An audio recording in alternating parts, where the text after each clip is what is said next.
काशीक्षेत्रनिवासं च कालभैरवदर्शनं प्रयागे माधवं दृष्ट्वा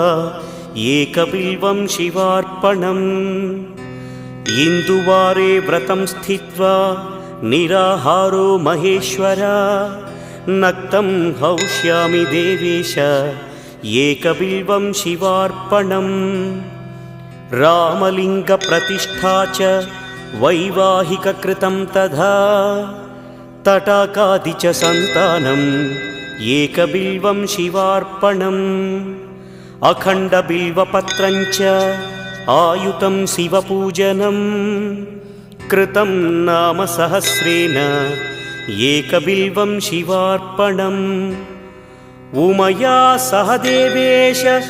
नन्दिवाहनमेव च भस्मलेपनः सर्वाङ्गम्